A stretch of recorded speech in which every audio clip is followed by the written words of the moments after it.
क्या bank Nifty अपने all time high पे पहुंचेगा? तो इसका छोटा सा जवाब है हाँ। चलिए आज देख लेते हैं इसको चार्ट के मदद से। तो अभी करंट बैंक निफ्टी का प्राइस है 41,307 और उसका ऑल टाइम हाई है 41,840। तो परसेंटेज टर्म्स में देखें तो चलिए यहाँ से यहाँ तक है, यानी कि सिर्फ 530 पॉइंट यानी कि 1.28% हमें बैंक निफ्टी को ऊपर जाना है ताकि वो अपने ऑल टाइम हाई को टच कर सके। लेकिन सबसे बड़ा सवाल ये है कि बैंक निफ्टी अपने ऑल टाइम हाई को टच करने के बाद क्या करेगा। अगर उसने अपने रेजिस्टेंस को ब्रेक थ्रू किया तो अप ट्रेंड में कितना टारगेट होगा, अगर रेजिस्टेंस को ब्रेक थ्रू नहीं कर पाया तो सपोर्ट कितना होगा। तो ये जानने के लिए आप इस वीडियो तक एंड तक बने रहिए, क्योंकि इन सब सवालों के जवाब मैं इस वीडियो में देने वाला हूँ। तो सबसे पहले स्टार्ट करते हैं सपोर्ट और रेजिस्टेंस स्ट्रेटेजी से। तो ऑफकोर्स रेजिस्टेंस अपना ऑल टाइम हाई होगा और सपोर्ट है इस लेवल सपोर्ट है 39,471 के लेवल्स पे, क्योंकि इस लेवल पे यहाँ पे 19 अगस्त को मार्केट ने रेजिस्टेंस लिया था और 2 बार रेजिस्टेंस टेस्ट करके ब्रेक थ्रू करके वापस से उसी लेवल पे आके कंसोलिडेट हुआ है। तो इसलिए 39,471 एक सपोर्ट के जैसा काम करेगा। और आप चेक कर सकते हो कि मैंने शॉर्ट्स वीडियो में भी अपलोड किया है कि सपोर्ट एक ट्रेंड लाइन कब बनती है, जब मल्टीपल पॉइंट्स उस ट्रेंड लाइन को टच करके उसका सपोर्ट या तो रेजिस्टेंस टेस्ट करते। तो आप चेक कर सकते हो यहाँ पे 4 फरवरी को भी टेस्ट किया था, उसके बाद 7 अप्रैल को टेस्ट किया था, उसके बाद 19 अगस्त को टेस्ट किया था, उसके बाद 22 सितंबर को टेस्ट किया था, उसके बाद 22 अक्टूबर को भी 10 अक्टूबर को टेस्ट किया था। तो इतने सब टेस्ट पॉइंट्स आने की वजह से ये एक स्ट्रॉन्ग सपोर्ट है 39,471 और रेजिस्टेंस है ऑल टाइम हाई। चलिए अब दूसरा नेक्स्ट अभी 100, 200 और 50 डे मूविंग एवरेज देखते हैं। तो अभी बैंक निफ्टी अपने तीनों मूविंग एवरेजेस से ऊपर है और आप यहाँ पे एक क्रॉस भी देख सकते हो कि 50 डेज मूविंग एवरेज ने डेथ क्रॉस दिया था, मतलब 100 मूविंग एवरेज डेज के नीचे गया था और अभी वापस से रिकवर होकर 50 days moving average 100 days moving average के ऊपर जाने की कोशिश कर रहा है। तो ऑफकोर्स ऑल टाइम हाई तो टच करेगा ही, इतना तो फिक्स है। लेकिन उसके बाद क्या होगा, वो टारगेट प्राइस क्या होगा वो मैं आपको दिखाऊँगा। अगर नीचे गया तो मैंने आपको ये बता दिया है कि फर्स्ट सपोर्ट आएगा 39,471, लेकिन अगर ये रेजिस्टेंस को ऑल टाइम हाई को ब्रेक कर दिया तो ऊपर जाने के लिए कितना टारगेट होगा वो आपको आगे वीडियो में पता चल जाएगा। चलिए दूसरा इंडिकेटर देखते हैं।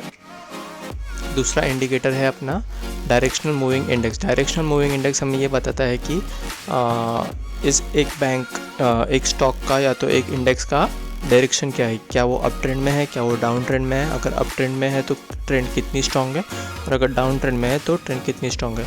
तो ये हमें ये क्लियरली दिखा रहा है कि बैंक निफ्टी अभी अप ट्रेंड में है, क्योंकि ग्रीन लाइन रेड लाइन के ऊपर है लेकिन ये ब्लू लाइन बहुत ही नीचे है। मतलब बैंक निफ्टी अप ट्रेंड में तो है लेकिन जो अप ट्रेंड है वो उसका स्ट्रेंथ बहुत वीकनेस है। तो जब ये ऑल टाइम हाई पे पहुंच जाएगा उसके बाद ये बड़ा सा रेजिस्टेंस लेके नीचे ही आने वाला है।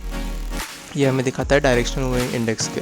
उसके बाद है MACD हमें ये बताता है, बाय और सेल सिग्नल देता है, मतलब ये एक लैगिंग इंडिकेटर बोलते हैं इसे। तो हमने यहाँ पे एक क्रॉस ओवर देख लिया है, 14 अक्टूबर को क्रॉस ओवर आया था, उसके बाद स्टॉक ने अप ट्रेंड दिखाना चालू किया। लेकिन आप ये देख सकते हो हिस्टोग्राम पे ये डार्क ग्रीन आई है, उसके बाद ये लाइट ग्रीन चालू हो गया। लाइट ग्रीन का मतलब है कि ये अपने प्रीवियस हिस्टोग्राम से प्रीवियस कैंडल से नीचे है लेकिन फिर भी पॉजिटिव में है। तो ये एक वीकनेस की साइन दिखाती है हमें ये 3 लाइट ग्रीन कैंडल्स, क्योंकि अगर ये डार्क ग्रीन कैंडल्स होती थी मतलब स्टॉक ऊपर जा रहा है, लाइट ग्रीन कैंडल्स का मतलब है स्टॉक ऊपर जा रहा है लेकिन वो स्ट्रेंथ वीक हो रही है और वो कंसोलिडेट हो रहा है और नीचे जाने की संभावना है। ये हमें ये MACD दिखाता है।